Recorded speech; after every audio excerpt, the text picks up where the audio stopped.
Prince Harry, thank you for speaking with the BBC just as the court decision is out, which obviously didn't go in your favor. I want to start by asking what this means now for your family. Will you no longer take your children back to the UK? I think it's probably too soon to tell and too soon to say, but obviously pretty gutted about the decision. We thought it was going to go our way, but it certainly is proven that there was no way to win this through the courts. Wish someone had told me that beforehand. Yeah, the decision has been a surprise as well as not a surprise. Yeah, for the time being, it's impossible for me to take my family back to the UK safely. You're obviously very deeply affected by this. What memories, experiences had you hoped your children, Archie and Lilibet, would have had that you think they won't be able to now with this decision?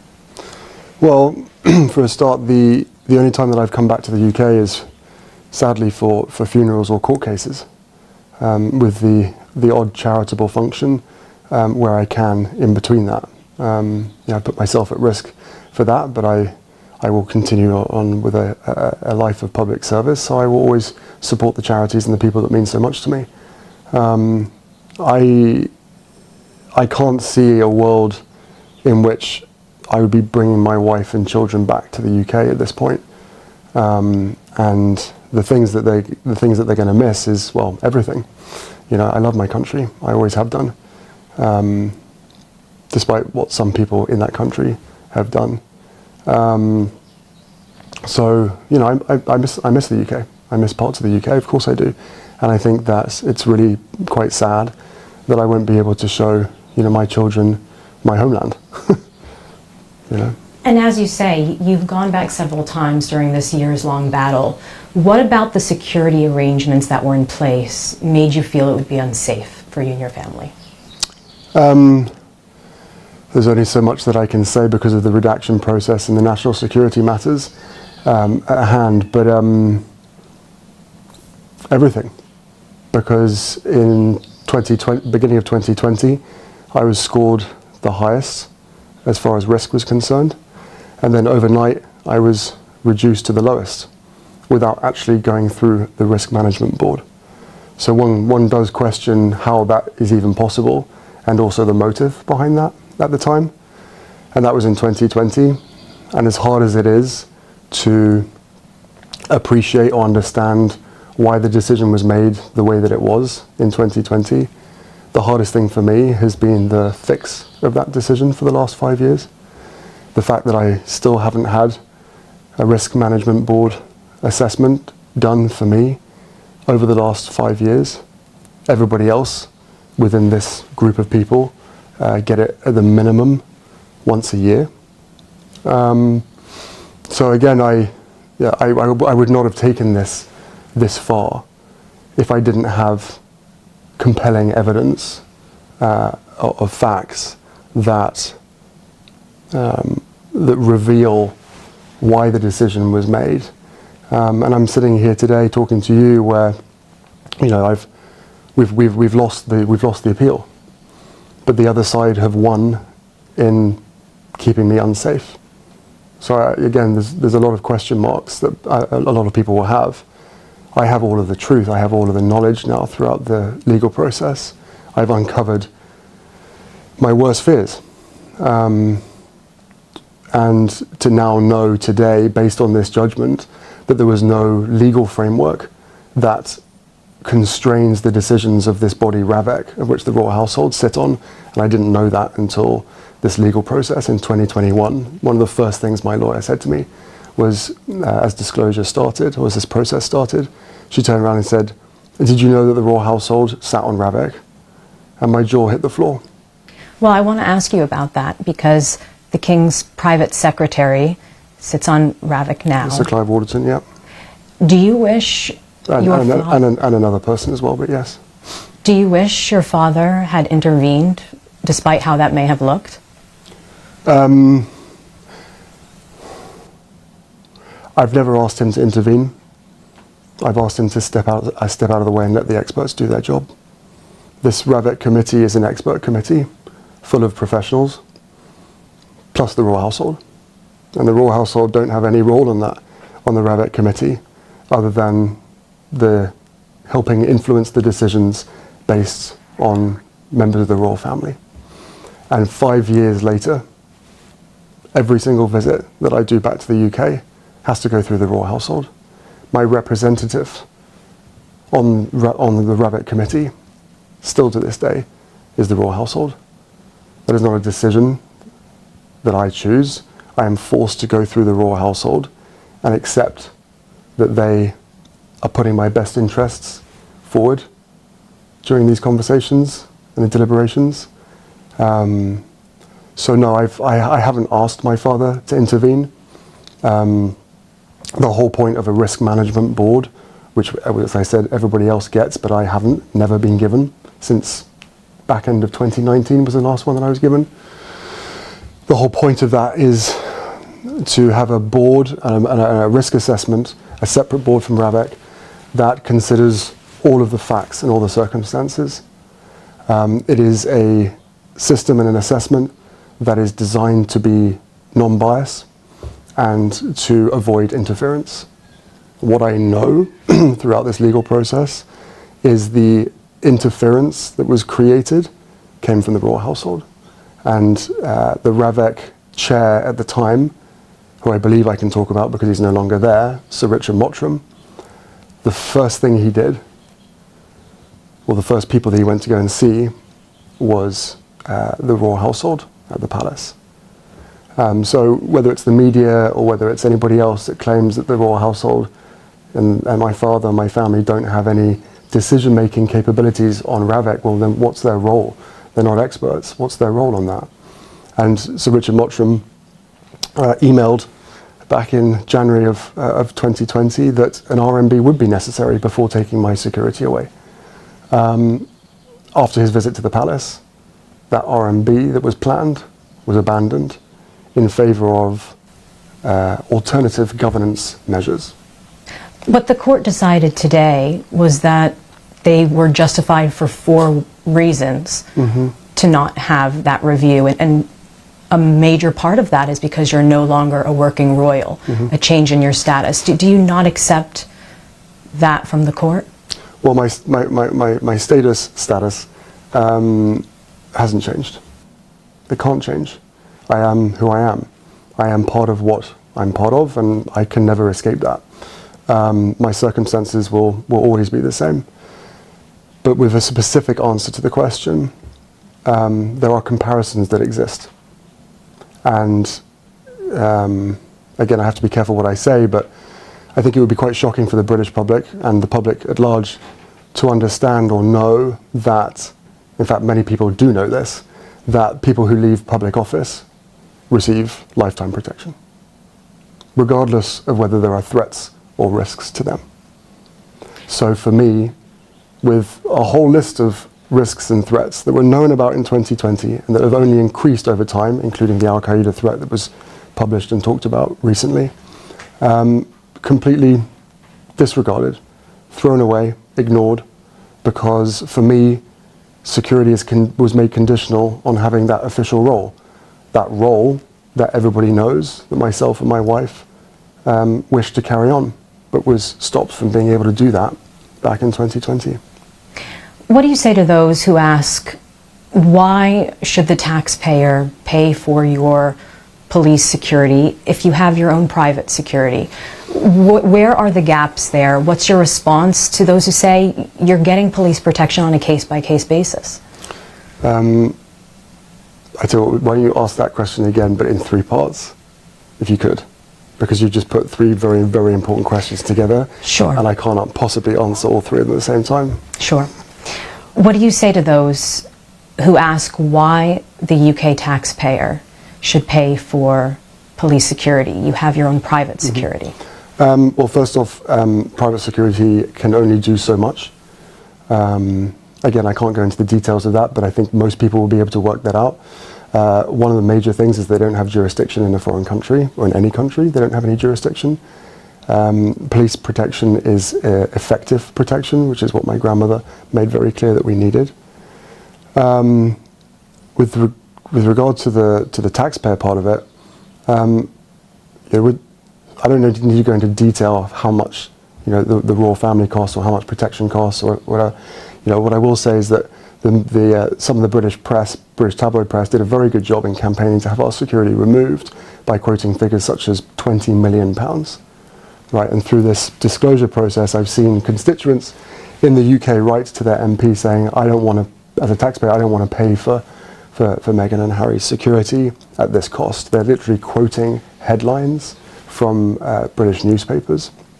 Those figures are obviously grossly exaggerated by about 18, 19 times. And further to that, if you know that other people are being protected, people that have made a choice for public office, then why wouldn't you be comfortable, happy with someone in my position who's given 35 years service to his country, 2 tours of Afghanistan, and the threats and risks to my life? I was born into this position. I was born into those risks, and they've only increased over time, along with my marriage to Meghan, and the frenzy across media, mainstream media and social media that created. So, and I guess on top of that as well, probably what people don't know, but that is mentioned in the judgment today, RAVEC protect private citizens. I was made a private citizen by the royal household, not by RAVEC, by the royal household. I can't be a private citizen. I will never be seen as a private citizen. I will never be treated as a private citizen, not by the media, not by most people, and certainly not by anybody that wants to harm me or my wife or our kids. So I think once people realize or understand that there are private citizens who have never played any role in public office and never will play any public role, that because they are high risk, they are protected at taxpayers' expense, and rightly so, because it will affect not only with that person, could they end up in hospital or worse on UK soil, but it comes down to impact, and it comes down to the reputational impact of the UK if that person or those people are injured on UK soil. But apparently for me, that doesn't matter. And just to be absolutely clear, what is the difference between the top level security you say you should have and the security you are given on this case-by-case basis when you go to the details of the security I can't talk about. All I will say is that the last R&B assessment that I was given, I scored the highest.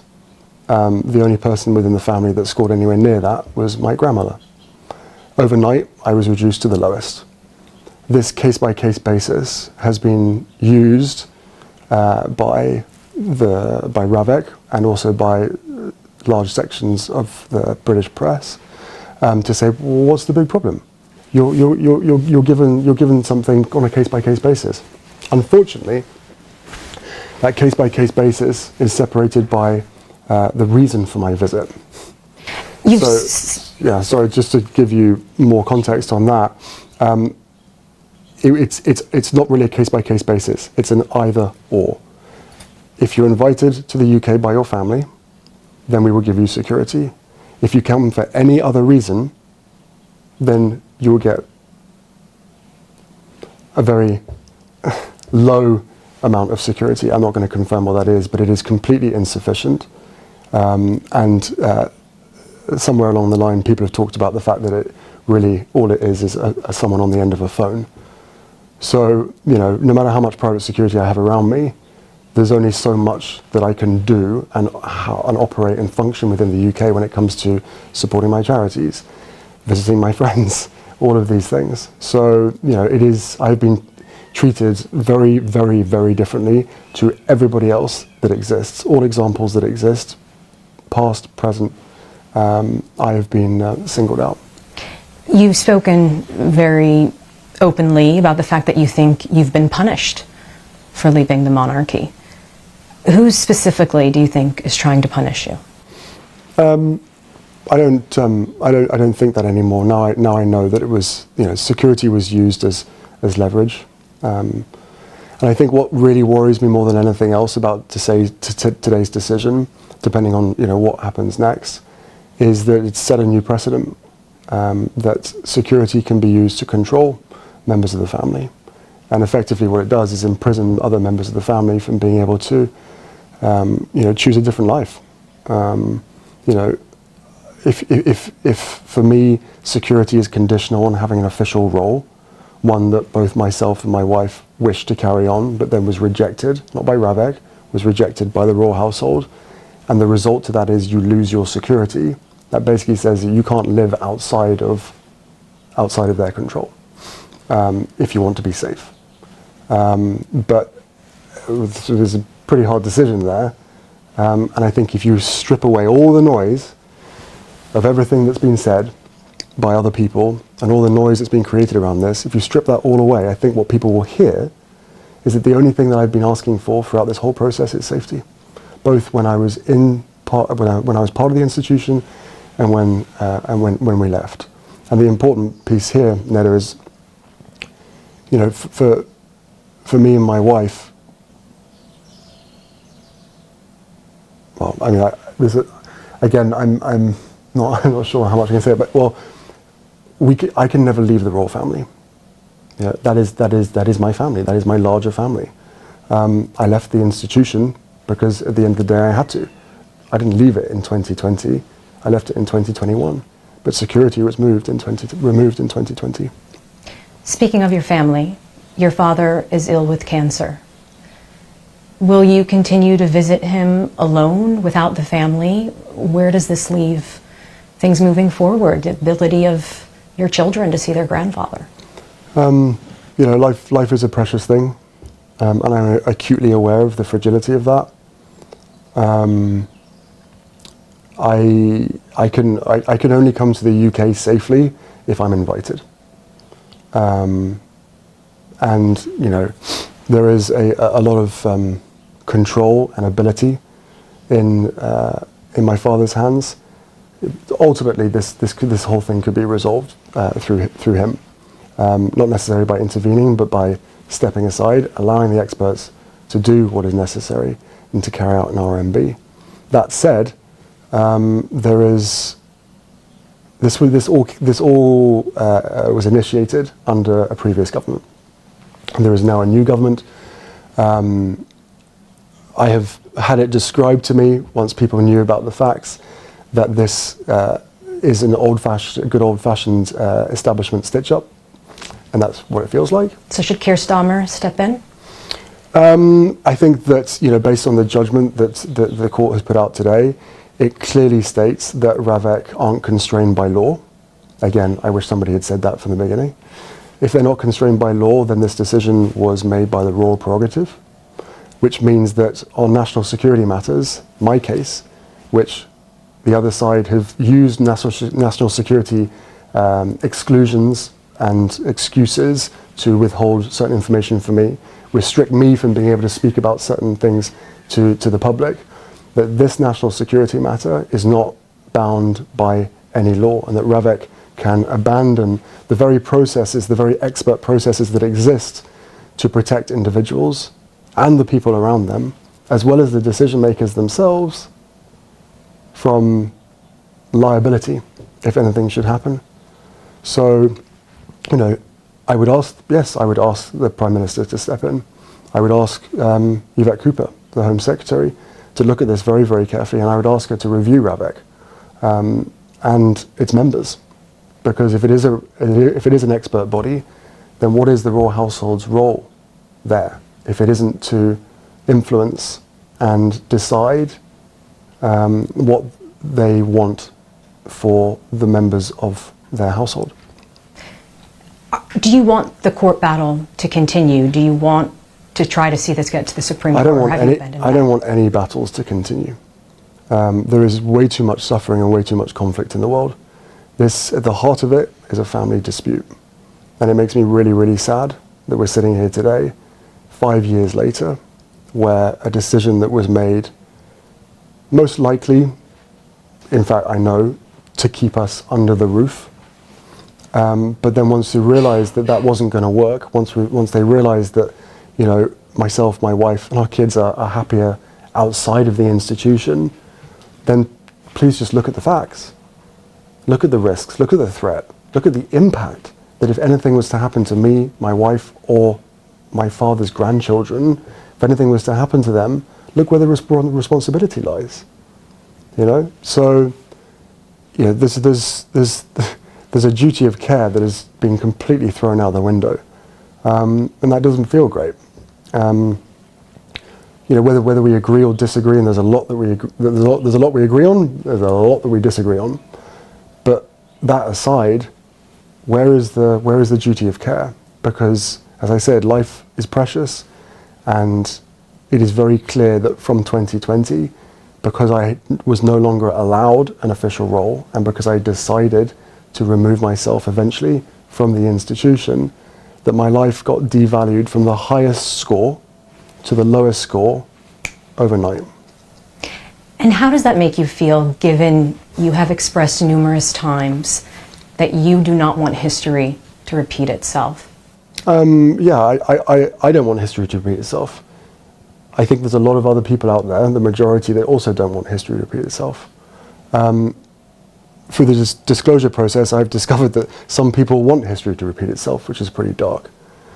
That's quite a statement. Who do you think that is? I'm not going to share it at this point. You know, I know all the names of the people that were involved in this process, and again, you have to question, why wasn't I put through the same risk management board that everybody else was put through, including members of my family?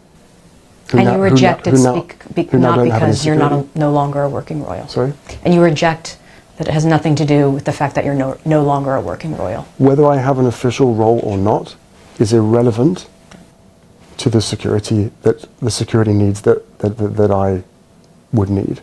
Let me rephrase that.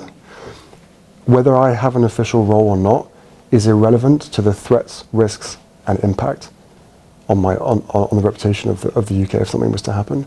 And again, that is proven by all of the examples that exist out there. So for me, having an official role was conditional on keeping security. But for everybody else, people who have chosen this life to enter into public office and then leave, get it for life, regardless of whether they have risk or threat to their name. And by the way, I agree with that. I think that is absolutely the right thing to do. That if you come in and you serve your country, even if it's a minimum of 4 years, that you get the protection that you require because of your public service. I was born into this position. It wasn't a choice. I've served my country for 35 years. I believe that I am still continuing to serve my country. Public service is my life. That is the dedication that will never change. And then all the other bits and pieces that are added to that. There are very, very real threats that exist out there. Some that are known about, some that have been withheld. And for people in power and responsibility of decisions to know that those threats and risks exist, but to turn around and say, well, because you don't have an official role, your life doesn't actually matter anymore. Well, you can imagine how I feel about that, but you can also imagine, not even imagine, that is the most illogical argument in the history of arguments. And finally, just because you mentioned, your connection to your country, your public service, after this years-long battle, do you think your relationship has changed with the UK? Do you feel let down by your country? That's a big question. At this point, I'm feeling very let down. It's the minority of people, especially those that read the tabloids and the press themselves. The press themselves have incited so much hatred towards myself, my wife, and even our children. That's hard to forgive. There are decisions that have been made. There are things that have happened since 2016, especially throughout my whole life. But let's just stick since 2016. There are things that have happened that I can now forgive. I have moved past that. I can forgive my family's involvement, my father's, my brother, and my stepmother. I can forgive the press to a large extent as well for so many things that have happened. What I'm struggling to forgive, and what I will probably always struggle to forgive, is that a decision that was made in 2020 that affects my every single day, and that is knowingly putting me and my family in harm's way. Everybody knew that they were putting us at risk in 2020, and they hoped that me knowing that risk would force us to come back. But then when you realize that that didn't work, do you not want to just keep us safe? Whether you're the government, whether you're the royal household, whether you're my dad, my family, despite all of our differences, do you not want to just ensure our safety? And I'm calling for, the Home Secretary and the government to do a review of RAVEC. And I'm also asking for an R&B assessment that I haven't received since 2019. Just because you spoke there about forgiveness, it sounds like the last step to repairing relations with your family is the security issue, by what you said there. 100%. Whatever noise has been created, whatever stories have been written, this has always been the sticking point. And put yourself in my shoes. If you step back to try to create a different role, the same official role, but a different working relationship with the institution that you were born into, for the sake of your wife and your own mental health and your child, which now, of course, a lot more has come out because I felt as though it needed to come out. The other side of the story needed to be told. God forbid anything should happen. And I don't regret that at all. But 2020, when that decision happened, I couldn't believe it. I actually couldn't believe it. I thought, with all the disagreements and all of the chaos that's happening, the one thing that I could rely on is my family keeping me safe. And not only did they decide to remove my security in the UK, but they also signalled to every single government around the world not to protect us. How are you feeling about this decision? Because clearly you have 2 children, Archie, Lilibet. They're not able to see their grandfather, their uncle, their cousins, in a way that you feel is safe for them. So what's your feelings kind of moving forward? Is there any way that this could be resolved?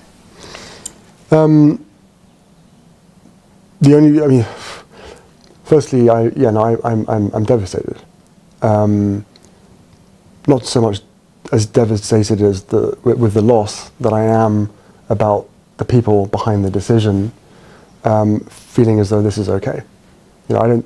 Is it a win for them? Is it a win that that I don't get the protection that the threats and risks and impact say that I should? I would hope they wouldn't consider it a win. And I'm sure there's some people out there, probably most likely the people that wish me harm, consider this a huge win. But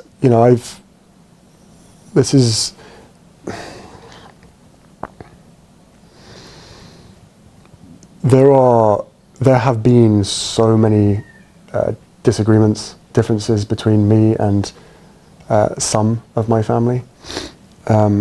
This current situation that has been ongoing for 5 years with regard to human life and safety is the sticking point. It is the only thing that's left. Of course, some members of my family will never forgive me for writing a book. Of course, they will never forgive me for lots of things. But there is. I would love reconciliation with my family. There's no point in continuing to fight anymore. As I said, life is precious. I don't know how much longer my father has. He won't speak to me because of this security stuff. But it would be nice to reconcile. As I learned through the First Nations throughout Canada, because of the Invictus Games, their goal in life was always truth and reconciliation. And I turned around to them in many conversations and I said, right, but reconciliation can't come without truth. Well, I've now found out the truth. I've shared some of it with you today. A lot of it exists out there whether people choose to ignore it or not. You know, so it would be nice to have that reconciliation part now.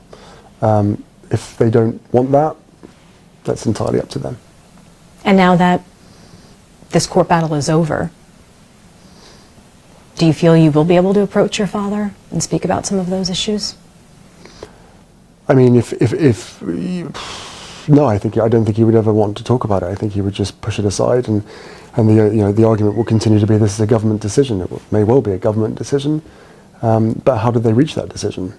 You know, when the rabbit chair, the first place that they went to was the palace to understand what it is that the royal household and what the royal family want for me.